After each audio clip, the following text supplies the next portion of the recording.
अस्सलाम वालेकुम। अभी हम थर्ड करेक्शन की तरफ जा रहे हैं, which is proton spin orbit interaction को इंक्लूड करना। तो सबसे पहले जो मोस्ट टू इम्पॉर्टेंट थे जो कि इनिशियली आने चाहिए, that is spin orbit coupling for electron. ठीक है, इलेक्ट्रॉन के लिए हमने जो स्पिन ऑर्बिट इंटरेक्शन से करेक्शन की, देन हमने रिलेटिविस्टिक काइनेटिक एनर्जी यूज़ की, relativistic first order correction use की for the kinetic energy of electron.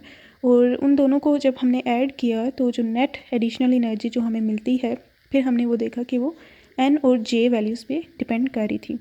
और उनका एक्सप्रेशन भी हमने देखा था कि क्या आया था, कि नेट जो एडिशन बन रही थी। फिर अभी नेक्स्ट हम कह रहे हैं कि हमने कहा कि प्रोटॉन जो है, न्यूक्लियस प्रोटॉन से बना हुआ है, और प्रोटॉन भी जो हैं वो स्पिन रखते हैं, तो उनकी भी कोई स्पिन मोशन होगी। तो जिस तरह से ये जो orbital motion of electrons in nucleus, इनकी ऑर्बिटल मोशन की वजह से जो मैग्नेटिक फील्ड जनरेट होती है, वो मैग्नेटिक फील्ड अगर इलेक्ट्रॉन पे इन्फ्लुएंस रखती है, उसके मैग्नेटिक मोमेंट से स्पिन मैग्नेटिक मोमेंट से इंटरेक्ट करती है, तो ये जो मैग्नेटिक फील्ड है ये प्रोटॉन के स्पिन मैग्नेटिक मोमेंट के साथ भी इंटरेक्ट करती होगी। तो अब बी फील्ड जो प्रीवियसली हमने फाइंड आउट की थी, यहाँ पे भी वही होगी।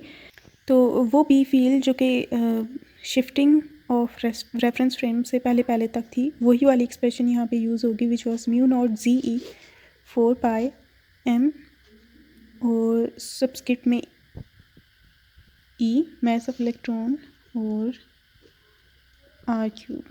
तो ये एक्सप्रेशन लास्ट टाइम हमने मैग्नेटिक फील्ड की फाइंड आउट की थी by considering the electron as in rest frame, और जो न्यूक्लियस है वो उसके गिर्द घूम रहा है। तो न्यूक्लियस के ऑर्बिटल मोशन की वजह से मैग्नेटिक फील्ड क्रिएट होती है, जिसकी एक्सप्रेशन ये गिवन है। और नेक्स्ट अब अगर हम इसका मैग्नेटिक मोमेंट लिखें प्रोटॉन का, तो इसकी डायरेक्ट एक्सप्रेशन है जो कि याद रखनी है, E divided by M P C. P means mass of proton और spin angular momentum of proton, and gamma p which is gyromagnetic ratio for proton, and this gyromagnetic ratio is 2.79। तो इन दो expressions को use करेंगे। हमें magnetic energy का formula तो पहले से पता है कि वो क्या है, और that is equals to energy which is H. Sir ने पहले भी आई थिंक एच ही यूज़ किया था, मुझे लगा था वो म्यू ऐसे है, लेकिन आई थिंक वो एच ही था। ठीक है, हैमिल्टोनियन के रिलेटेड जैसे एनर्जी के लिए। तो प्रोटॉन स्पिन ऑर्बिट, ठीक है।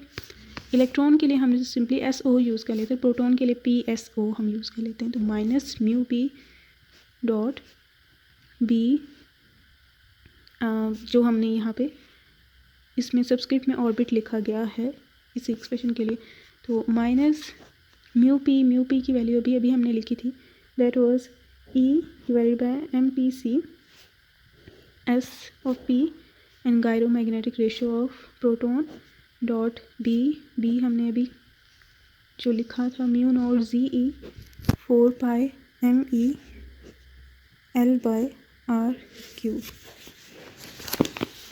ओके, और अभी हम ये इलेक्ट्रॉन के केस में पॉजिटिव हो गई थी ना, क्योंकि इलेक्ट्रॉन का नेगेटिव चार्ज था तो उसका नेगेटिव मैग्नेटिक मोमेंट बना था, लेकिन इसका दिस इज़ पॉजिटिवली चार्ज, तो एस पी की वैल्यू पे भी डिपेंड करेगा। स्पिन अप है, स्पिन डाउन है, तो स्पिन अप की स्टेट की एनर्जी ज़्यादा होगी या डाउन की, फिर ये इस तरह से पता चलता होता है।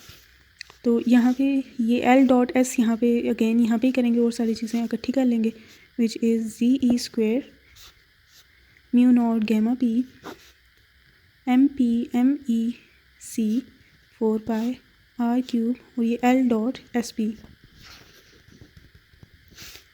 ठीक हो गया, इस इक्वेशन 1 का नाम दे देते हैं। तो प्रोटॉन की energy due to its spin orbit coupling यहाँ तक ही है, और ये जो टॉपिक है इसके लिए वो यहाँ पे कंप्लीट हो चुका है। नेक्स्ट जो होगा वो हाइपरफाइन स्ट्रक्चर के लिए होगा, जिसमें हम दोनों की स्पिन्स को कंसिडर करेंगे, spin off electron and spin off proton, और उसके बारे में वो टॉपिक है। तो ये इतना सही था।